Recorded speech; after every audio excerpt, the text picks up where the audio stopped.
and really what it is to inhabit a belief system that instead of saying, we're flesh robots on a dead rock spinning in the middle of nowhere, subjected to the random forces of like bad luck, bad timing, and bad genes. In fact, we are given this incredible organism that transduces elements of our deep spiritual reality to our conscious awareness through the symptoms that we experience, that everything has inherent meaning, that there is emergent beauty, and there is incredible interconnected balance in all things at all times.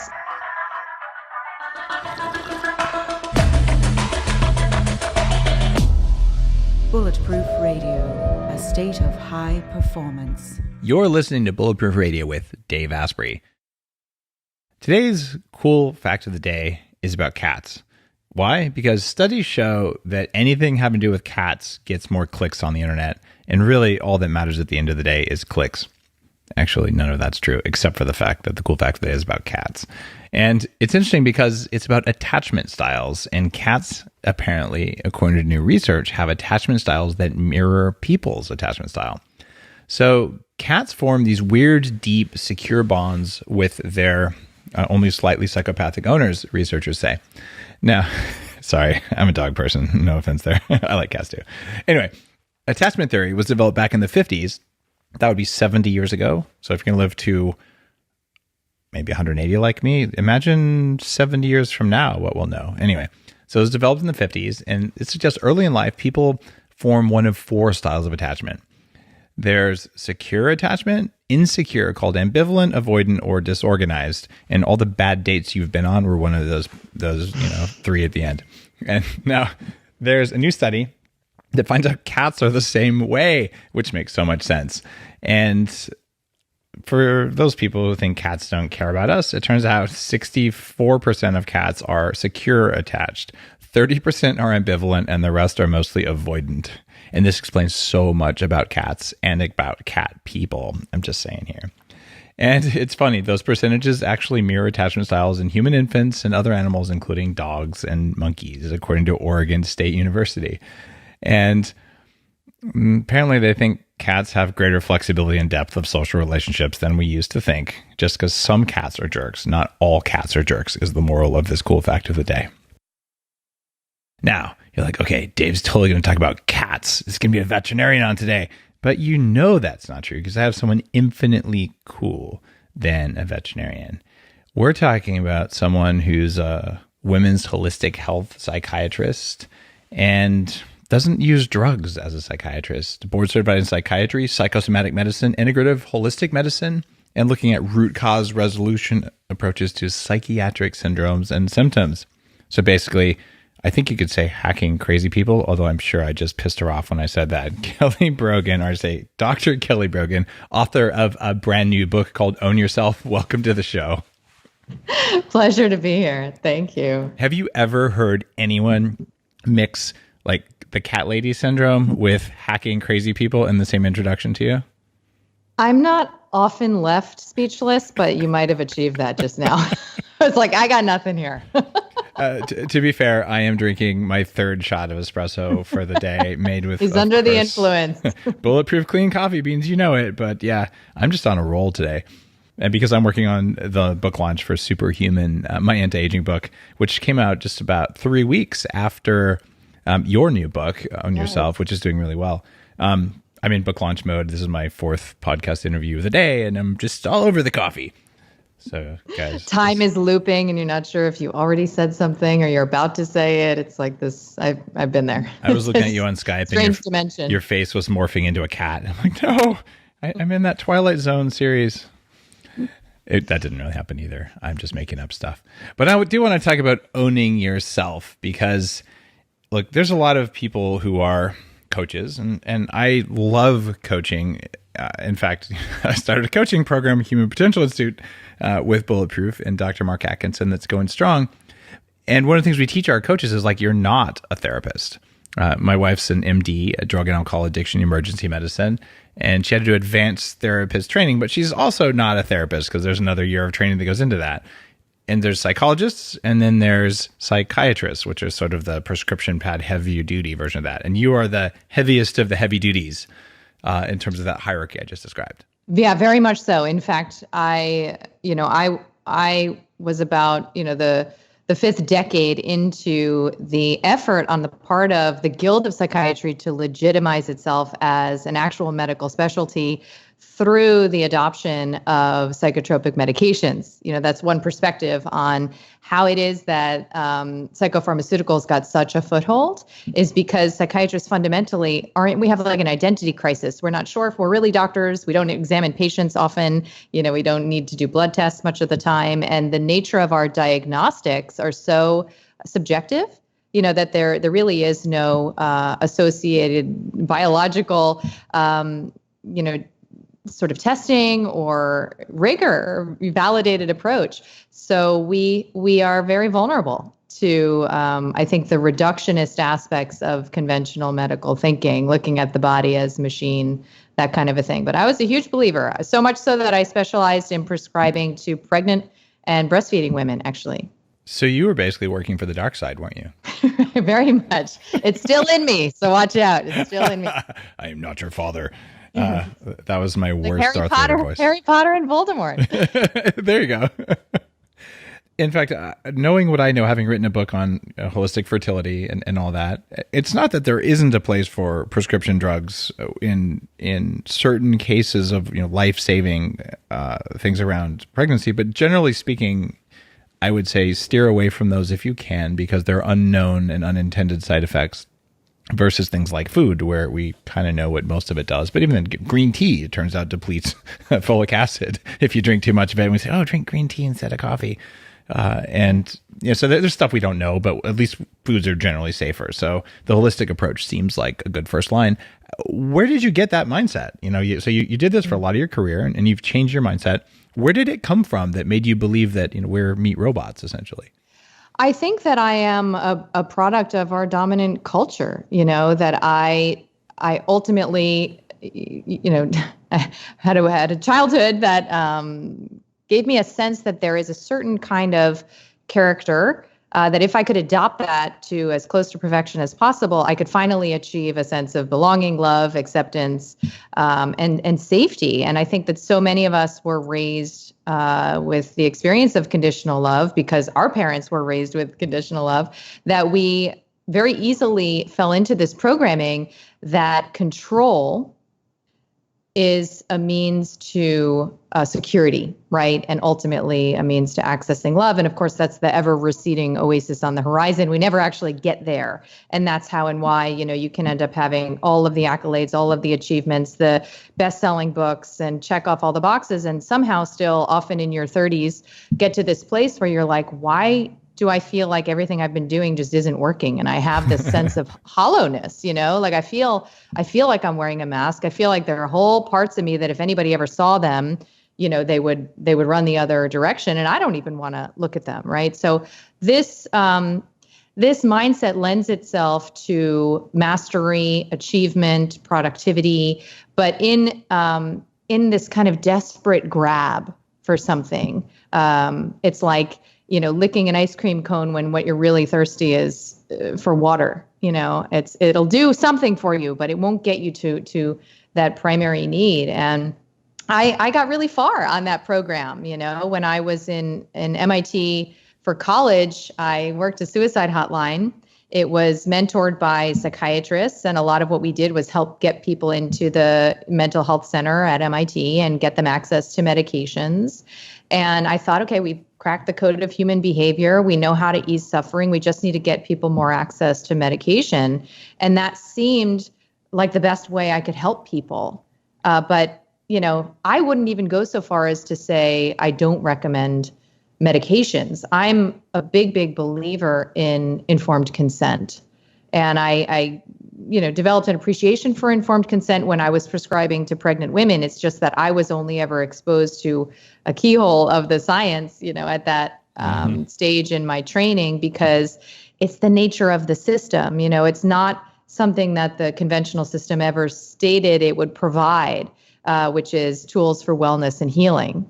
They provide tools for symptom suppression. And so, that's what you get when you go there.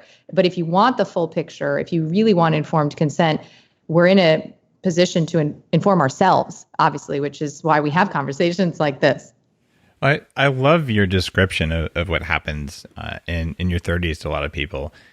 So what was the wake-up call that made you say, all right, I'm going to be a little bit more functional and holistic in my approach, that ultimately led you to write a book with the crazy title of Own Yourself, which I actually really like. So tell me about, did you wake up one day, some patient came in and threw their Wellbutrin at you or something? What was it? That would have been, I should look into alternate storylines.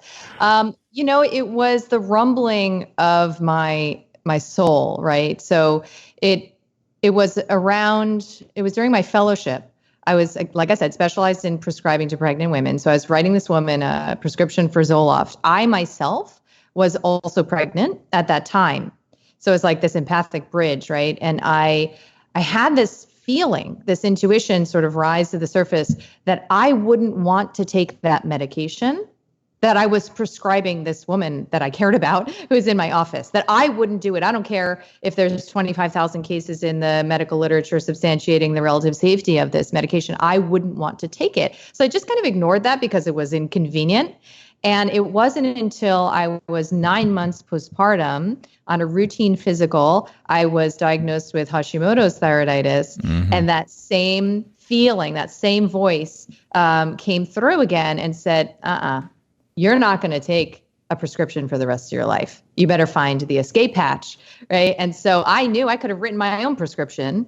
I knew what conventional medicine had to offer. And so I highly uncharacteristically found myself in a naturopath's office. And I was the kind of person who was huge eye roll, major dismissal with the arsenal of, the published literature on my side to talk about how dangerous supplements were, how reckless and irresponsible alternative medicine, was. And I, worked with this naturopath who happens to be quite an intellectual. So that helped. She wasn't wafting sage around or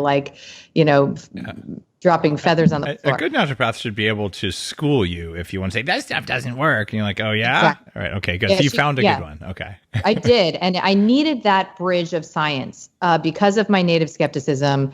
If I didn't have that intellectual bridge, I don't think I would be here today. And I do think a lot of people need that. We need to see in order to believe, even if we fundamentally already believe, and then, we would be able to see if only we chose to. But I found myself in her office. I saw my thyroid antibodies go from the high 2000s, my TSH of 20 into the normal range in black and white. And I made very basic dietary changes. That's all I did. And you would think I would have been so excited and sparkles coming out of my head. And instead I was launched into this incredible righteous rage. Mm-hmm. It obviously came from deep. It could have been ancestral for all I know. I mean, it came from deep within. And I just felt this fire ignite in me that burned and blazed through the night for years. I spent thousands of hours on PubMed, just indignant, really, that I had never been told. I had 1 hour of nutritional training in my entire medical school experience. And I wasn't sleeping through class. I was doing the work. I didn't miss it. And I had never been told that you could put a chronic condition, like an autoimmune condition, into remission. And so I felt duped. I felt betrayed, which is the first emotional sign that I had parentified the medical institution, that I had, know what I mean? Powerful. Projected traits onto the practice of medicine that are more appropriate in a daughter-parent dynamic where I just trusted without questioning. And when I found out that I hadn't been told the full story, I was quite angry. So I've had to burn some of that off over the past couple of years. But I was surprised, and I wonder what you'll think about this, because I thought once people have the information, right? So I wrote my first book, just dumped all this information in there, the science, right? And I thought, well, once people have this information, they'll never touch a medication again. And what I found was that's not the case, right? That there's much more that goes into taking a medication, even though, nobody really wants to take an antidepressant, surprisingly. They do it because they don't feel they have a choice. But once they even have more information about the lesser known risks or the highly overpromised benefits or perhaps some evidence-based alternatives, they might still not choose to opt out. And so that's when I became interested in the role of belief and how what's really happening when we're talking about the engagement of health practices is the exercising of a belief system. And so I started to study the anatomy of that, right? So the placebo, nocebo effect, expectancy, and really what it is to inhabit a belief system that instead of saying, we're flesh robots on a dead rock spinning in the middle of nowhere, subjected to the random forces of like bad luck, bad timing, and bad genes.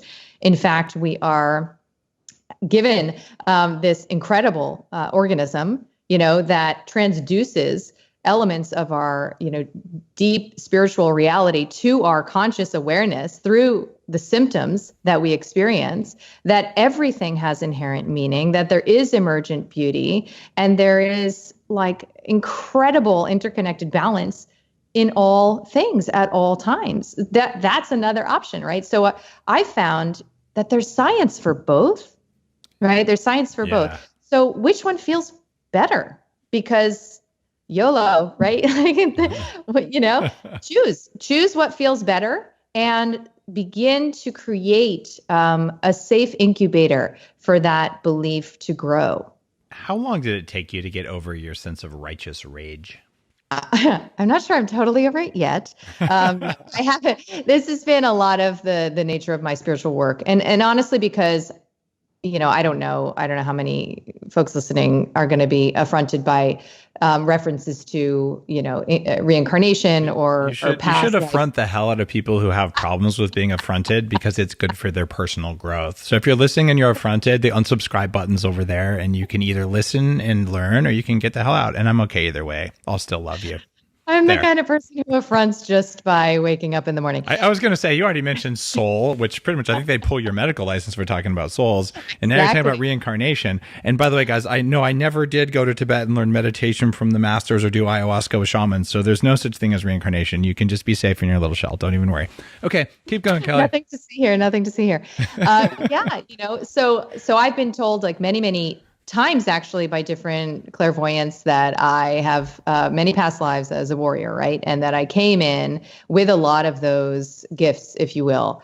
And that's not actually what I'm here to do this time around. And that's very resonant to me because, so many people have told me over my career, like, oh, you're so courageous. Thank you for your bravery. And it's never felt accurate because it doesn't feel that. It feels actually harder to self-suppress than it does to express in this way. It's very easy for me to whip my sword out, and try and like David and Goliath this situation. And there were times where I thought, well, maybe I'm here to take down the pharmaceutical industry single-handedly, right?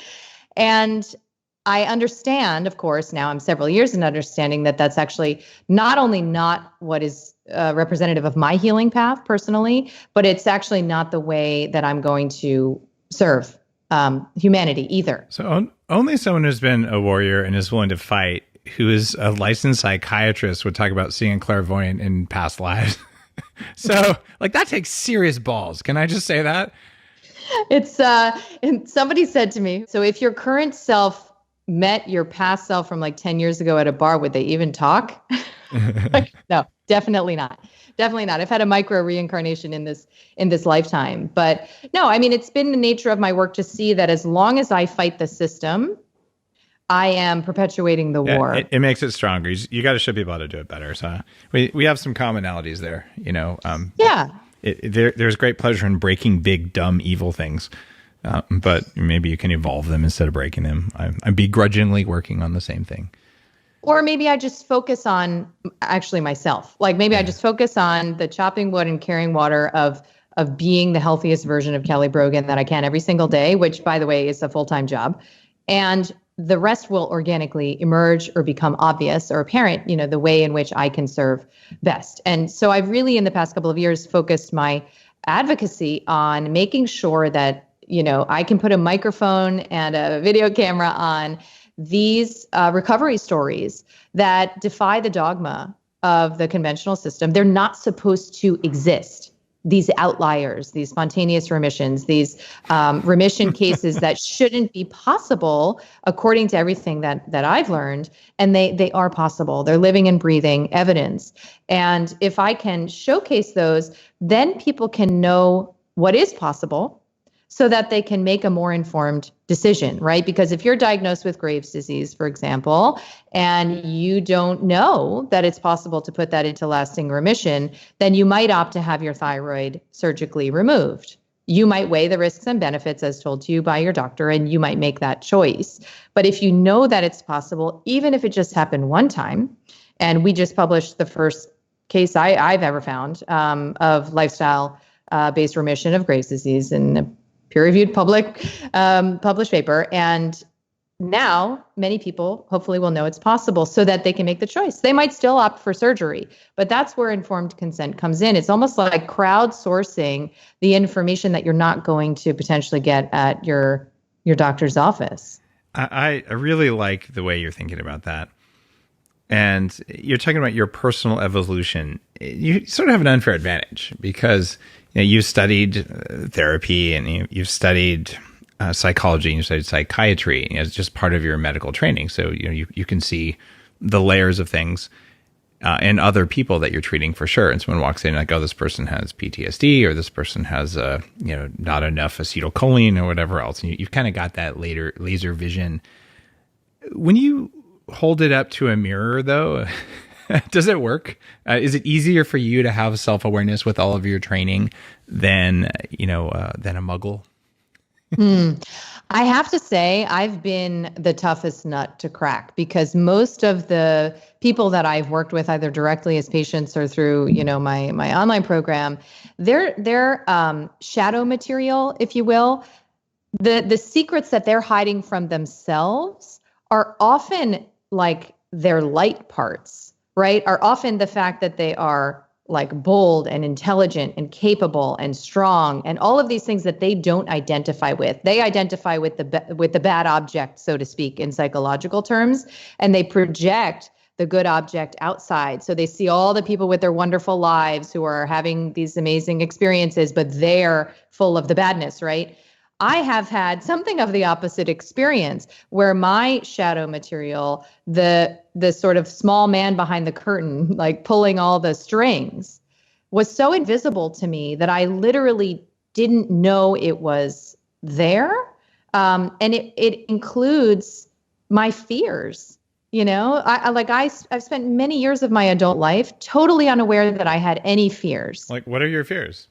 So like, for example, I never thought I was afraid of dying. I thought, die or not die, who cares? I could die in 10 minutes. What do I care? I also was an atheist for many, many years. So that was, so it's kind of this nihilistic thing, like, whatever, who cares?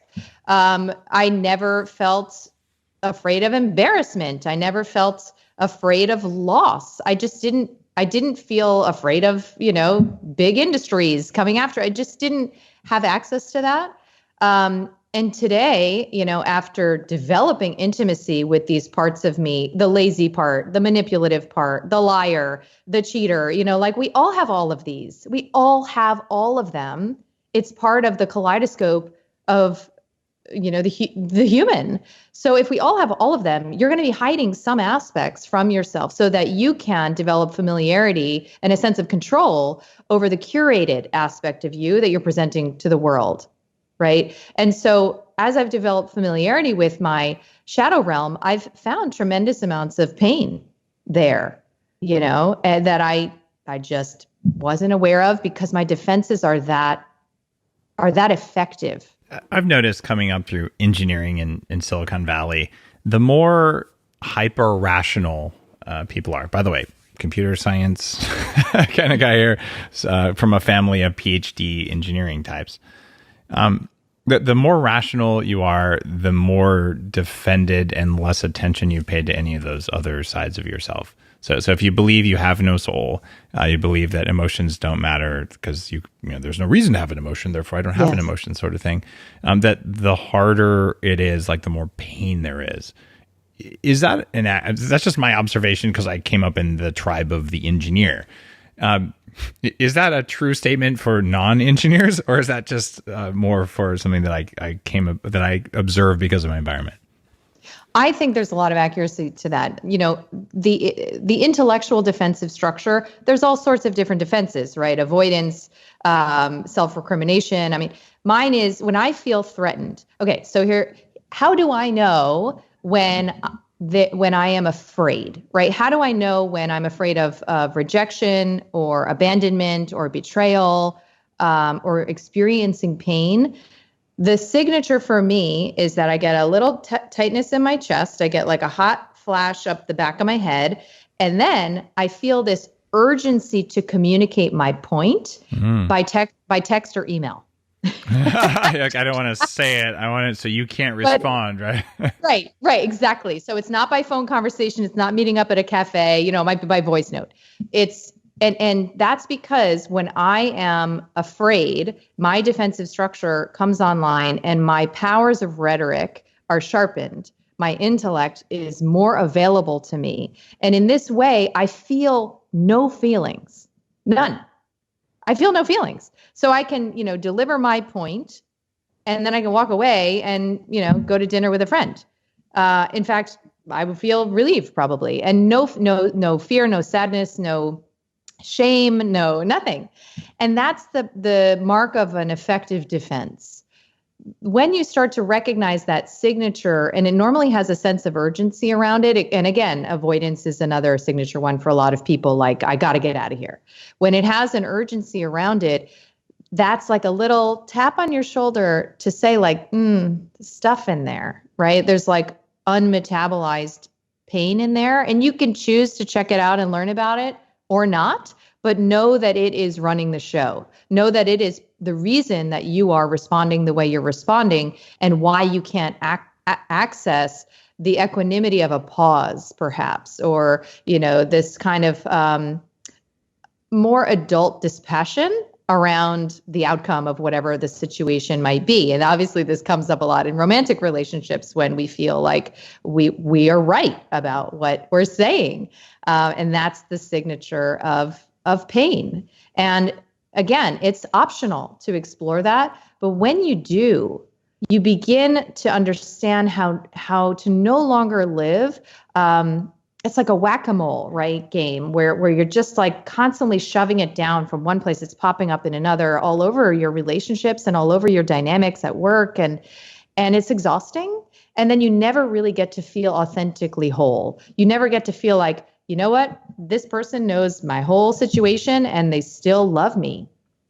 That's an experience that not many of us have had because we are wearing that mask. And we're instead of just taking it off and looking in the mirror and saying, wow, who is this? What does she look like? What is she made of?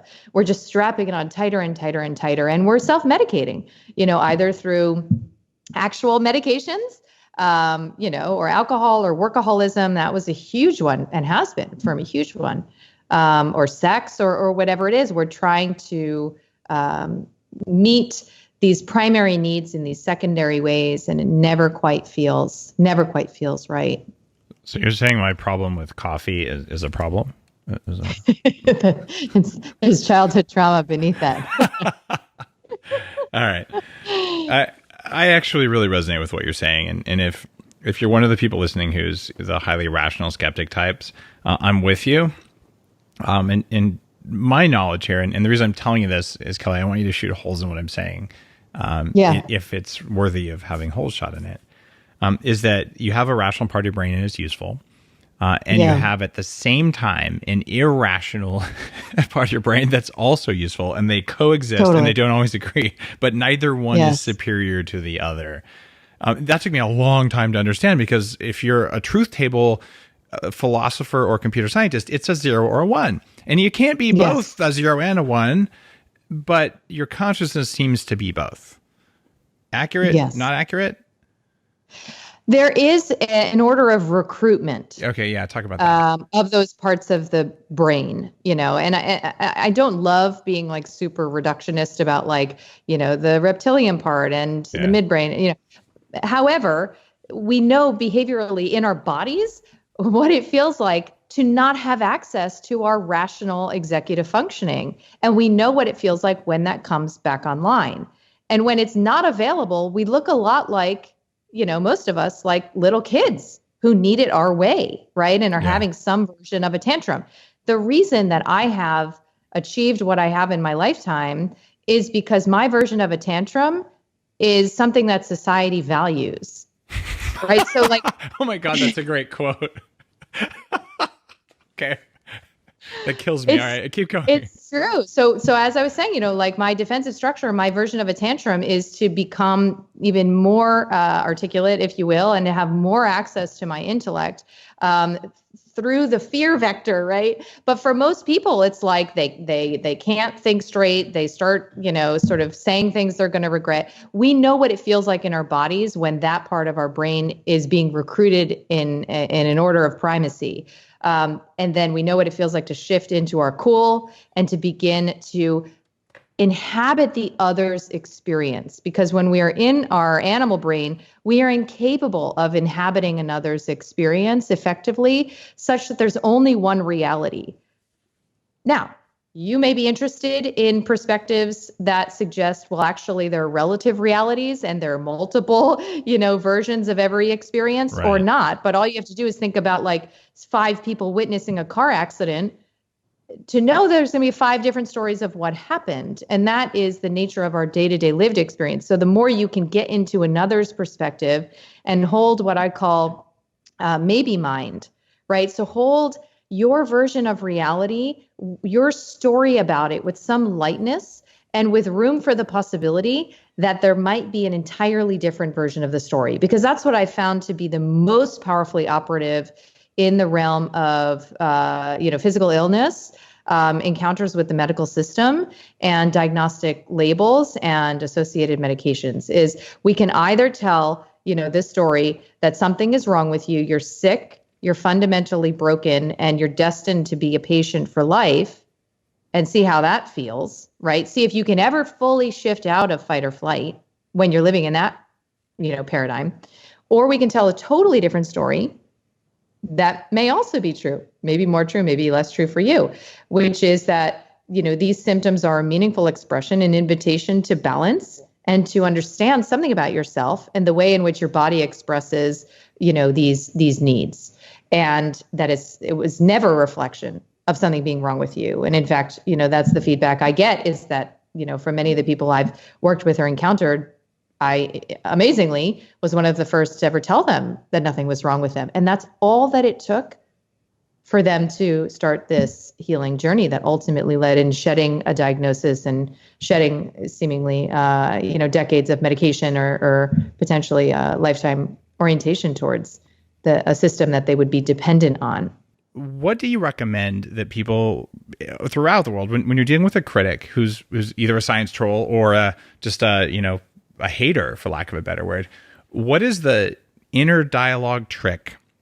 What is the thing you do so that you're either not feeling the pain, or so you feel the pain, but then process the pain and like go through the process that you have in your book on yourself? Like how should people deal with critics, especially public critics?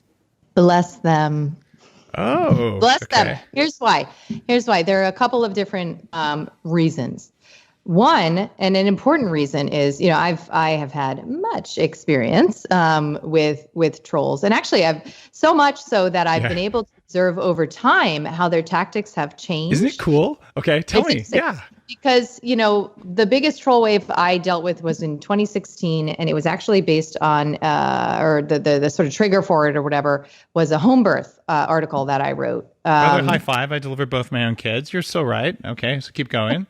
Well, apparently, not everyone agrees that this. Well, okay. So here's the thing. A whole website was established calling me an ableist.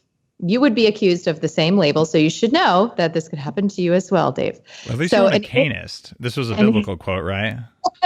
No. Sorry, so I know it wasn't. An ableist is apparently somebody who believes that other people should be able to do things just because I'm able to do them, including have a natural home birth, right? And I'm just sorry, do ableists understand that some people have penises and some people have vaginas? Because I'm pretty sure some people can do things other people can't. Just saying. I don't think it's like a well explored slanderous term, but it's almost like has like a eugenics kind of like vibe to it, and the way they use it. You mean like constantly improving as a species over time under our own conscious development? Oh God, no! Let's not do that. You would be very susceptible to this, Abel. There we go. So the implication was that I'm shaming people who are not able to be, without meds or whatever, not take whatever it is that I do. I'm shaming people who can't do that. And, so I've come to okay, so let me back up. So there was this massive troll wave, and it was, an important element is that pharma funds many seemingly neutral outlets. And so people think that, that they are totally independent, and they're not necessarily. And many of these are like automated efforts, right? So Cheryl Atkinson, I don't know if you've seen her TED Talk on astroturfing, but it's must watch. It's a must watch. And she talks about how, the idea with astroturfing and how it's operationalized is to create the impression of organic and real grassroots sentiment that's actually totally synthetic. And so then real people think that's organic and they glom onto it. So, but the nidus of it is robotic. It's automated. It's algorithmic even sometimes. And one of the ways you'll be able to detect, I don't need to tell you this, but a troll comment is it'll have like 20 likes in the first 10 minutes, right? Or 15 minutes. And it's just not probabilistically the case for most, at least not my following, it wasn't the case. And so that's how we could start to see. But the troll approach used to be, calling me a cunt and saying they would spit in my face and cut me and all this stuff, right? You got to love people like that. You're like, yeah, that's going to work. But it's right. So ultimately they're like, okay, maybe there's a subtler, more nuanced technique we can employ. And so over time now I've seen that it's like, I've been following you for so long and I love everything you do, but now that you've said this or referenced this study, I'm out of here, right? So it's like approval and then dismissal. They have like kind of a new technique. And again, some of it I still think is part of an organized industry effort. Oh, you can pay for that stuff. It's real. Yeah, that's the dark side of public relations. It's real. And by the way, the antidote for that I found works 100% of the time is you literally say, that's fine. The unsubscribe button's over there, and you make a little arrow with a greater sign and 2 little dashes. And when you just show 0 shits given to people who act like that, everyone else who's a real follower is like, they'll give you like 50 thumbs up or likes or check marks or whatever service you're on. They're actually like, oh, this is a person with integrity. And like, you don't live and die based on whether someone reads your content, because your content stands on its own worth. And so that's what I do, and it works really well. What do you do? Do you have something I can steal? Yeah. So I don't. I never engage, but I also am strangely wired because I don't care. It really doesn't bother me and never has. And maybe that's because I've been on the side that would have trolled myself. Yeah, me too. So like I sort of get it. And I get how threatening, what I'm saying is to the paradigm. It is. And so of course, I'm going to suck in their energy. I made a joke at some point. There was this, I'll just call her, journalist. I don't know. Sometimes there's a lot of people who use that label, but they really don't deserve it. Okay. So a paid shill of the pharma industry. Got it. So focused on me, like messaging about me on Twitter every day, that I thought, wow, this woman is thinking about me every day.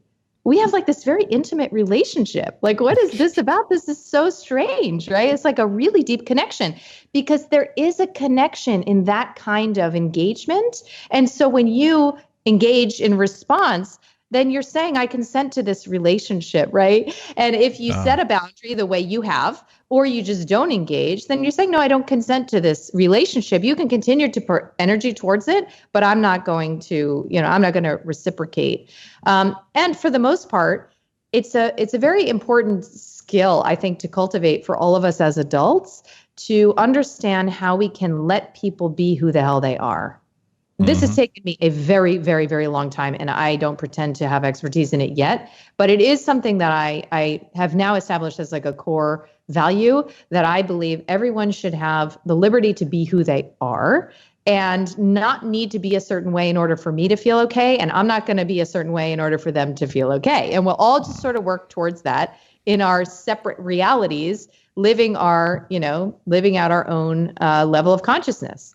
How does that work? Even from like an own yourself in your book perspective. So if it's okay for everyone to be the way they are, okay, if they're flaky, judgmental assholes who spray glyphosate on their soil and like throw plastic in the ocean, at a certain point, like even if I'm a highly enlightened being, isn't it okay to punch them every now and then?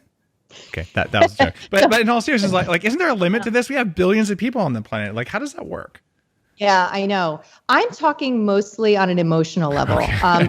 Because the truth is, like, I do believe in regulatory legislation and checks and balances, and I think the lack thereof and the fox guarding the hen house of every regulatory institution in this country is a huge, huge part of the sickness and corruption, right? So I believe in that. However, I'm speaking on a very individual level, on the emotional level, because I very much inhabited the perspective that, people needed to, the big industry folks, the big pharma folks, anyone fundamentally representing a power that I disagreed with, they needed to be a certain way, and I knew exactly how they needed to be. The challenge, and it may just be a spiritual challenge, but the challenge in that is that it's still based on control. Yeah. I am seeking to control these individuals, and I feel unrest inside of me until and if they conform to what I need them to do. And so in my experience as an activist, and particularly around pharmaceuticals, I have found that to really eat me up inside, and it makes me a less effective activist, less present, less heart-centered, less available to the mission, because we burn out, through that path. And so instead, if my focus can be on my own healing, on my own nervous system, on my own self-care, then when the opportunity for self-expression comes, when the opportunity for clear and present action presents itself, then I know exactly what it is. I know what to do, and I'm not going to have an inner tantrum about it, because in a lot of the activist realms I traffic in, it's way dark. It's like Nietzsche says, like we can become the monster that we're fighting. So I've kind of been learning that, over time. So now I'm going to step in it big time. So the whole idea of activism, I don't understand it. Okay. I used to have Asperger's syndrome. I'm in engineering. I'm like, if you have a problem, just like go solve it. But I was talking with my kids about the climate strike. Okay. I actually fund research on with the X Prize Foundation on carbon capture. I kind of believe this matters, and I'm working really hard on getting grass-fed agriculture back out there to restore the soil, and the whole carbon cycle seems important. So I'm working on this, right? It's built into the ingredients I use. Our oil is coconut based, not palm based, because we need more jungles. Like you can see it, right?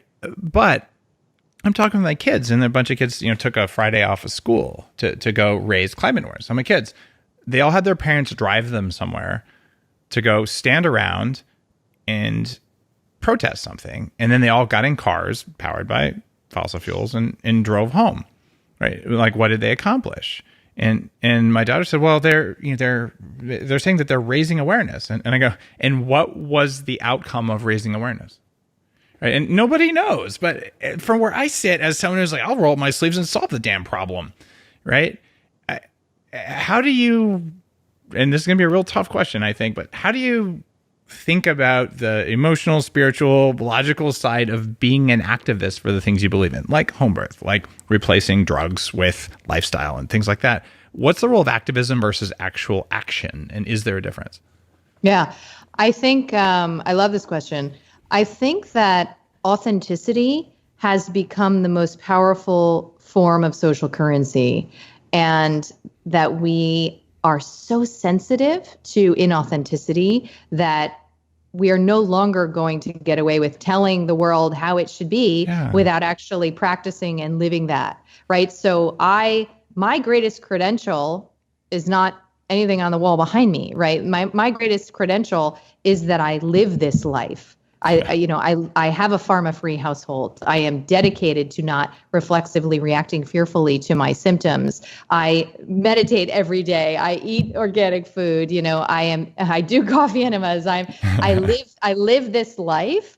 And that's also how I know, the layers that are uncovered through a dedication to the path of self-discovery, which of course I think of as the healing path, as the health-oriented path. It's learning more about yourself, about your body organism. So I have absolutely come to conclude what you have, which is that the more we focus on beating the bad guy out there, right? And this idea that as soon as we win this one issue, as soon as we get our way, everything's going to be fine. That's such a distraction, from actually making the day-to-day choices. The householder experience of activism, I have found, and that's why I've said, that I believe that self-care is the greatest form of activism today.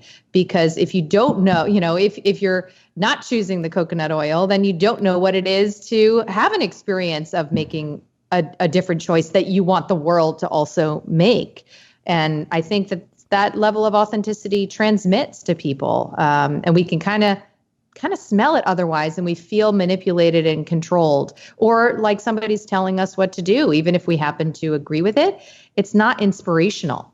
It's like expectation oriented or judgment oriented, right? Yeah, exactly. It was Mother Teresa who definitely did some good things, and probably some things that I wouldn't really be in alignment with, but overall pretty darn good.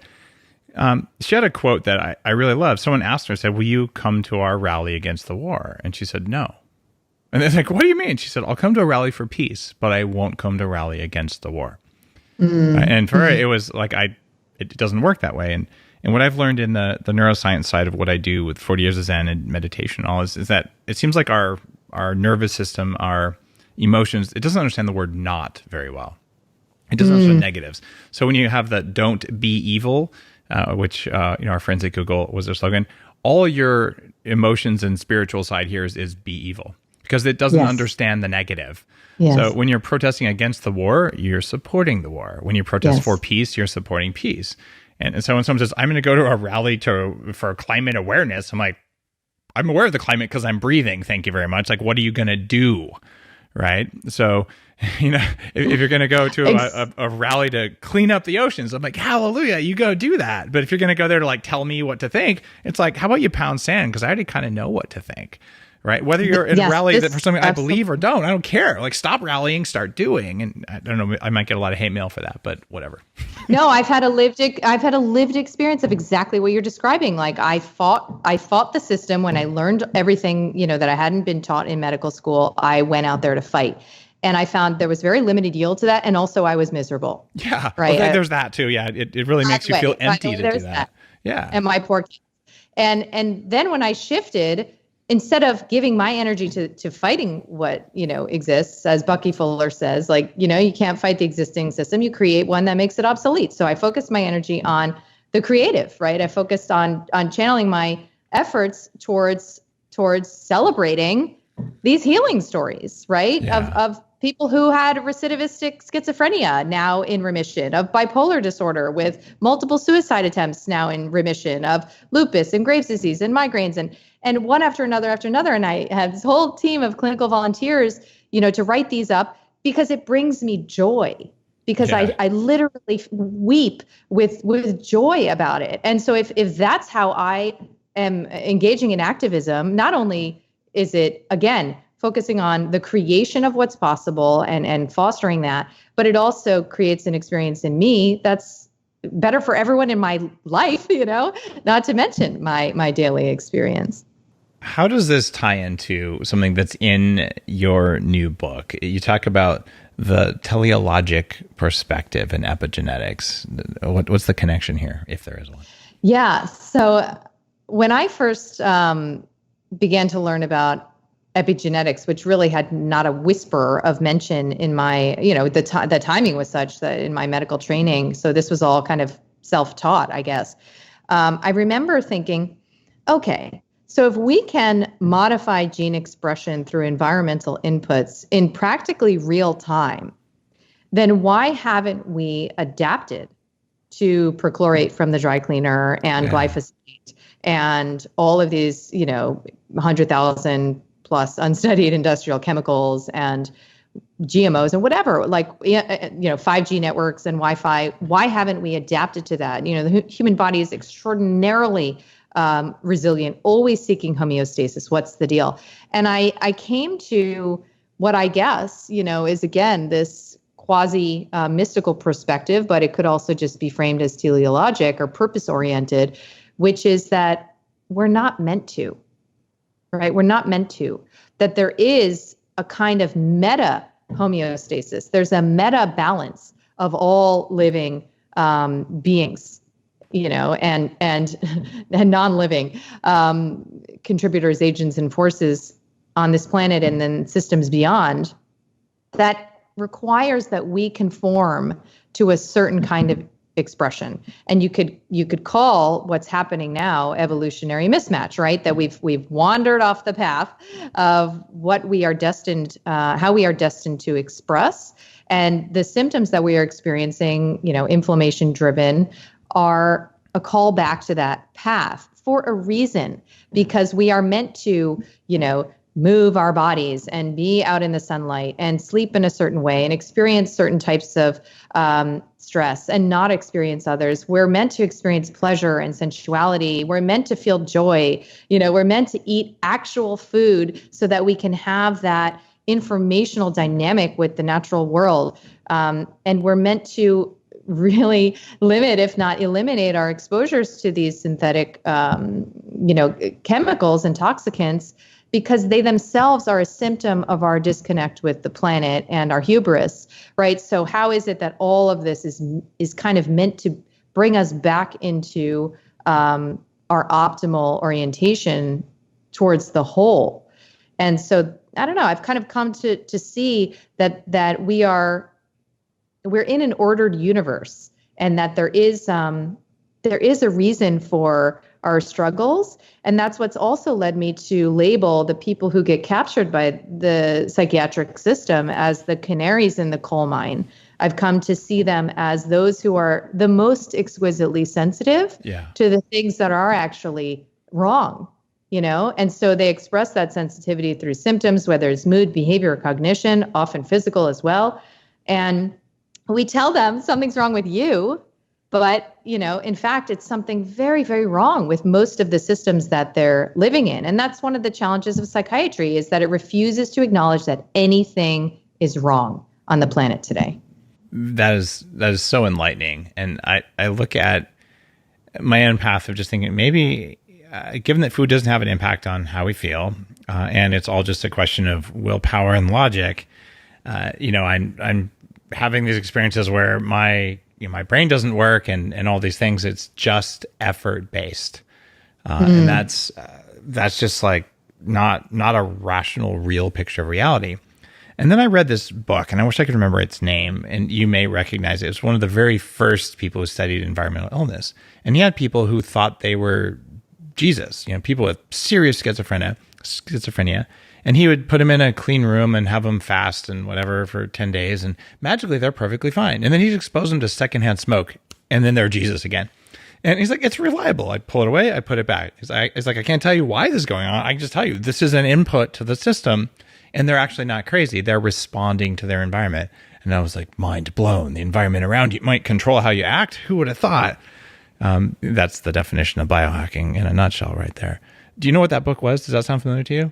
So first of all, my jaw is like on the floor, because no, I don't. And that's exactly the conclusion that I've come to through 10 years of clinical practice. It was like from the 1950s. It was one of the very first books. That's so interesting. Yeah. I love that. I love it. And you know what I found, because remember, I mentioned at the beginning that psychiatry doesn't have any objective tests, right? So there's no EEG, there's no blood test, there's no brain scan, there's no spinal tap, there's a conversation that can span from 7 minutes to 2 hours, and that's it. And then it's one person's subjective impression of what's up with you, and that can be your label, for life. So we don't know whether depression for you is a B12 deficiency or like a psychospiritual emergence, right? Or maybe it's a toxic relationship, or maybe it's a thyroid imbalance, or maybe it's your blood sugar, or maybe it's the birth control you're taking. We don't know because the term is just descriptive, right? It's not an objective diagnosis. So I'm a big believer in like, let's pick the low hanging fruit, right? Because your schizophrenia, it could be that you have emergent clairvoyant capacity. And if you were in a tribe and had an elder who could teach you how to work with your gift, you'd be the most powerful healer in your tribe instead of being the one, in the padded room. But it also could be that you have gluten antigenicity and you just should cut it out of your diet and you'll be fine in a month, right? So why don't we start with the basics and see about the highly reversible physiologic imbalances that can masquerade as psychiatric syndromes, because I found that those are the most rapid to resolve. Like literally in 30 days, you have symptom remission, and there's literature to support this. And then once you've addressed the physiologic imbalances, then you can begin to look at emotional toxicity and negative thought patterns, and again, spiritual elements of your life experience.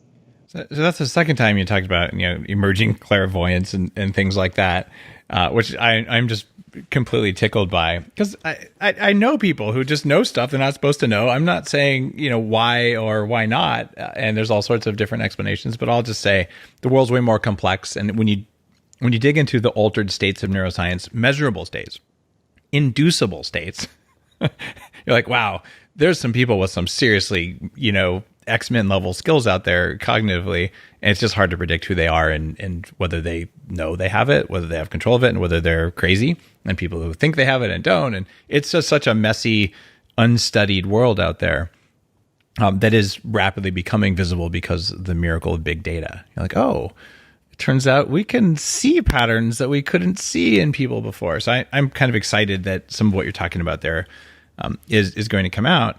But how do you know when people are like, I have special powers, I can feel the universe around me? You're like, no, you're just sensitive to toxic mold, and you're seeing colors because you ate that stuff that grows on Brassica called alternarium.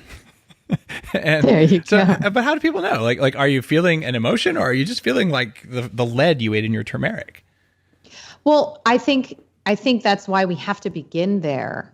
So you start with the toxins in the environment. It's the most humane. Yes, it's the most humane point of entry, because the yield can be so robust and so rapid that you wouldn't want to say, first off, well, maybe you do have clairvoyant, powers, and maybe we need to get you in touch with a healer or shaman who can help you cultivate them. I believe in an order of operations, and that's why, in my practice, ask any of my patients. I have like very, very hardcore, heavy-handed expectations for compliance with the first month of the protocol. Yeah. It's not like an 80-20, like do your best. It is a go big, go home, no cheats, not one molecule ever for 30 days. Because not only do I want to, have a semi-controlled experiment so that we can establish their physiologic baseline, but I want them to have a felt experience of shift, because that felt experience of shift in being in their body is what leads to the mindset change that says, oh, I do have power. I do have control. I do have wherewithal to guide my own process. I'm not the dependent, helpless, sick person I thought I was. Your cells need to radiate that. You need to feel that, right? You can't be told that. It doesn't work that way. It's just, yes, you can give permission, but you cannot be convinced, let's say. So I believe in starting with, the toxicant exposures. And, one of my biases is the coffee enema that I learned from my mentor, Nick Gonzalez, because I saw before and after in my practice. We're focused on medication tapers. And the before, was that many of these individuals were so medically unstable that I felt like I was running, an outpatient hospital. And the after, I could take a multi-year medication taper down to several months. And I knew that the detoxification element was a huge part of it, that the body burden that these individuals are carrying, perhaps because of their metabolic sensitivities, was immense and is immense. And so I'm a huge believer in beginning with that. And it starts with awareness, as you're suggesting, of all of the places in which we could be exposed. We're so in alignment. I figured out at the 40 years as in neuroscience side of things, if I feed people a low toxin diet with high energy and ketones and cognitive mitochondrial stuff, 2.5 times more intense personal development meditation before they hit the wall. And if I don't feed them right, they can't do the work. And yes. So to do the deep personal development, it requires electrons. And electrons, in a study that I have nothing to do with, they showed that the amount of available willpower is a function of mitochondrial function, which is what makes electrons. Love that. So you're like, hey, what if you could make a little bit more energy? Could you put the energy into evolving yourself? Right? And that's something that's just missing from so many conversations. And maybe the thing we're calling your mental illness, it's just you ran out of energy, so you couldn't manage your emotions, so you acted like a jerk. Right? And that was the case for me, for sure. And to this point, how many people with low blood sugar say stuff they regret later, and then they come to you? I'm like, why was I acting like such a jerk? I yelled at my kid and I yelled at my boss and whatever else.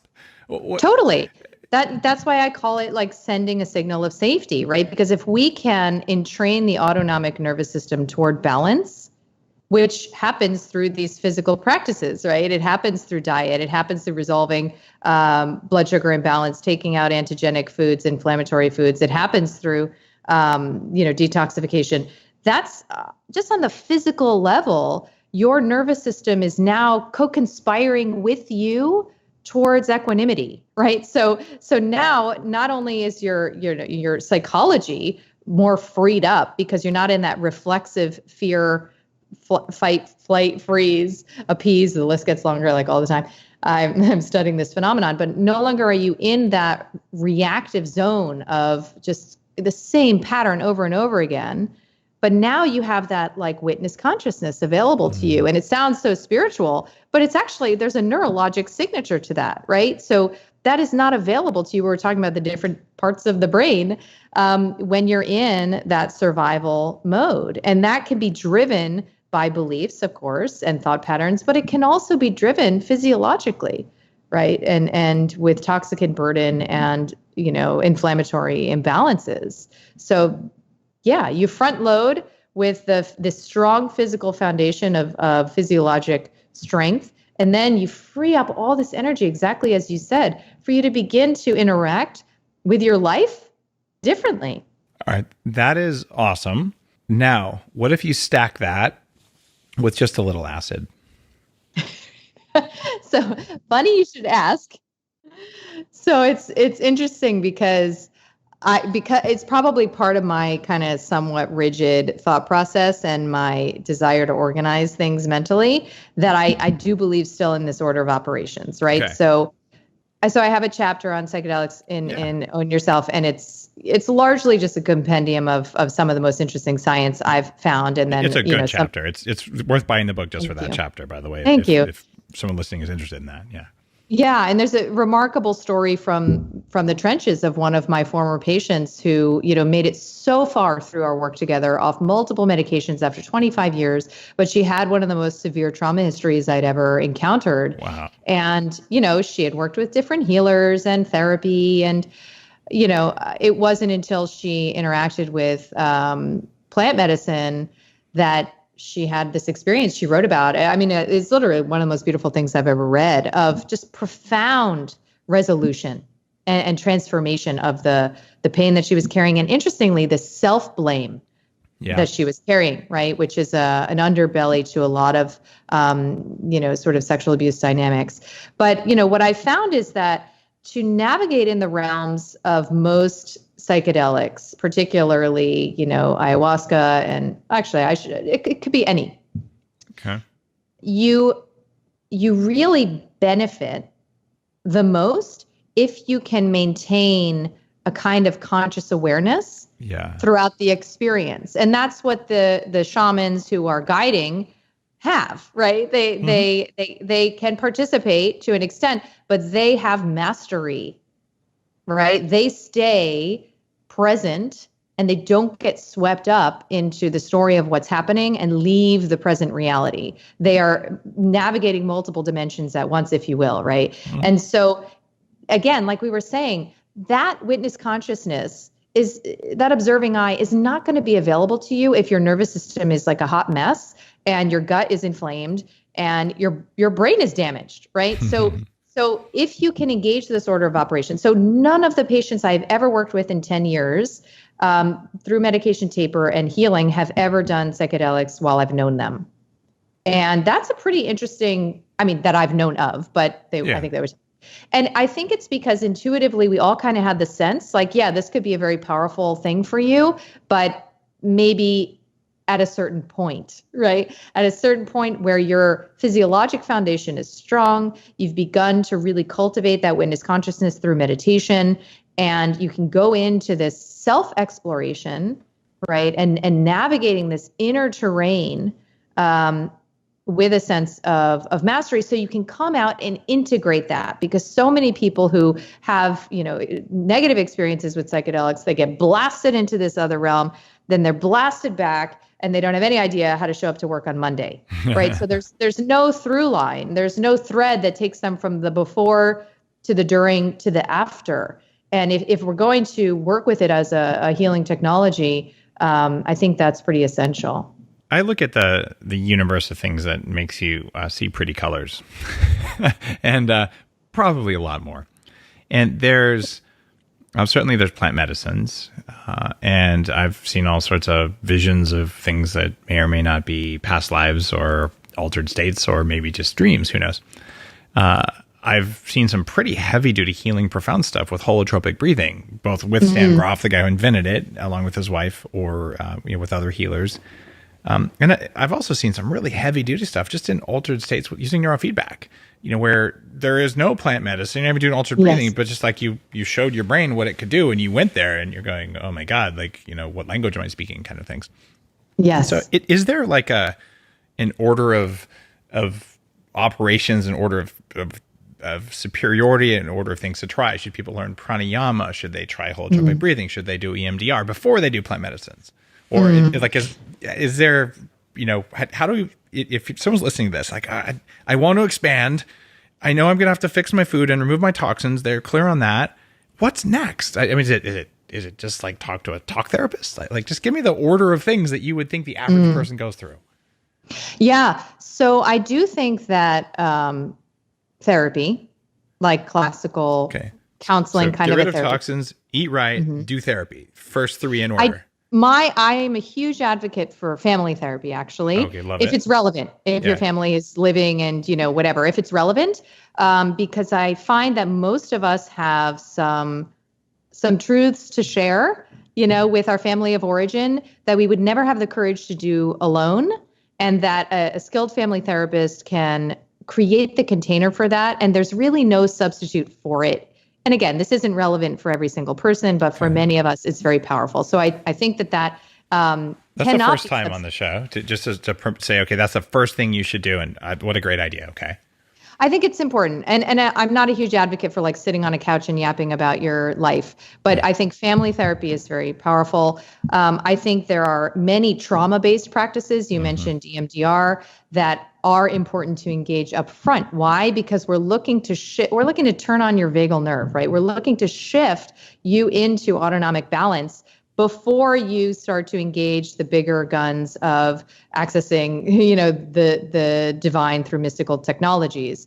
And then I find that people get tapped into their own intuitive compass through this process of getting clear. And then they get called to, all these different things, whether it's homeopathy or flower remedies or shamans or healers or biofeedback or vibrational therapy and all these different interesting things. The menu is huge. It's big. Acupuncture, it's too huge for any one of us to assert expertise on the whole marketplace. But what I do find is that people are drawn to what they need to heal. And that's been my process over the years, as I've been drawn to different things. I am biased towards Kundalini yoga meditation because it is a technology that allows you, like holotropic breathing, to use your own body instrument to engage in altered states of consciousness safely, without the need for guidance or a shaman.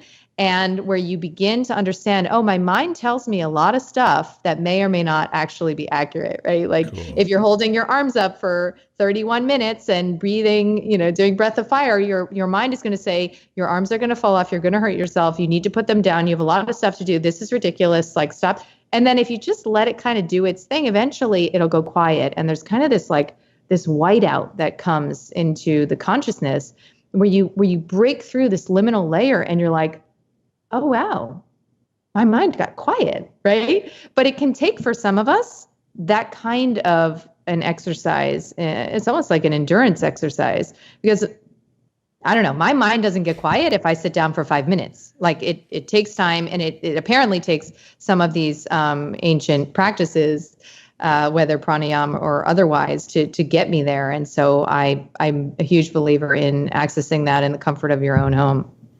And the two fastest non-drug ways for that would be breathing and some of the tantric practices. There's things you can do in the bedroom that'll put you in very altered states for long periods of time. We have to go into that, but these are those altered states where there is value.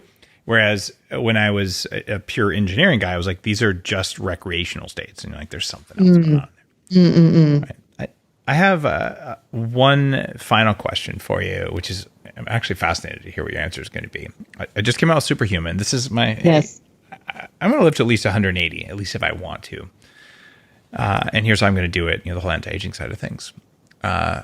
You're well-trained as a medical professional, and you know a thing or two about environmental medicine and what's going on. How long are you going to live?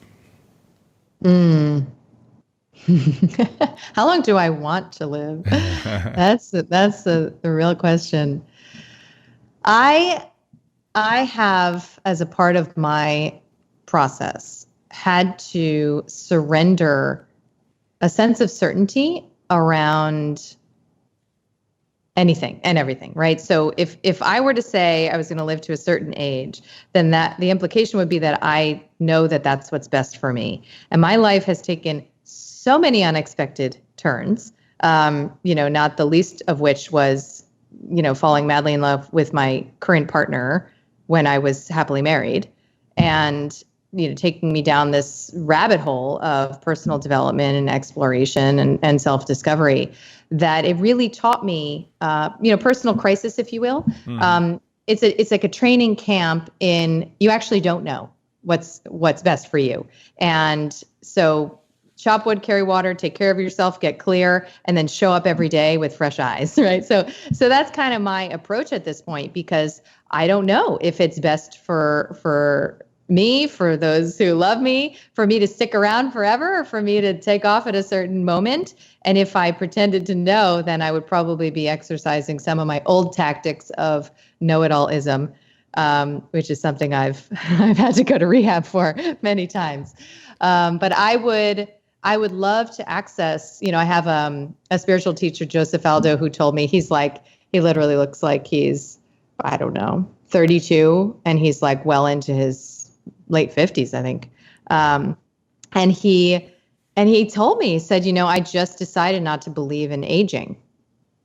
And he's like, I believed it's that simple. You just kind of like extinguish the opt out of the morphic field, it's like extinguish the association. And so I'm very interested in that, because I think that we have all bought into a certain kind of programming. Oh yeah. That it takes, obviously that goes without saying, but it takes a tremendous amount of conscious rebellion, and cultivation of something different, of a relationship to vitality that has to be very active in order for it to be inhabited on a daily basis. And, I look at even pictures of myself from 10 years ago, and I not only feel some degree of like pathos for that woman, but I also feel like I was still on a gluten-free diet and all the rest. And I feel like more vital today by leagues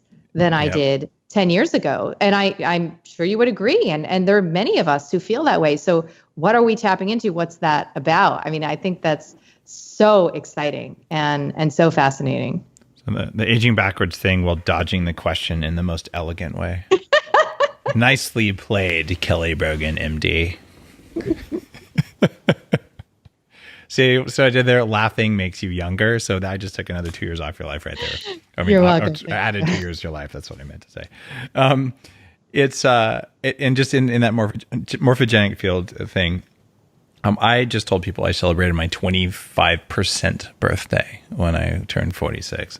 So like, there you go. That's my new mindset. And I'm telling my dumb biology, they'll actually listen to me some of the time, that that's the case. So I'm tricking it, and I feel good. So what do you think about this? I have a very, I wonder if she would care if I said her name, but anyway, I have a very vital, radiant, glorious colleague who is, I consider her an elder, right? Mm-hmm. One of the few. So I know she's older than me, but she insists on never telling anyone how old she is because she doesn't want their preconceived notions projected onto her. She's an empath and she doesn't want to carry that baggage. Yeah. So what do you think about that?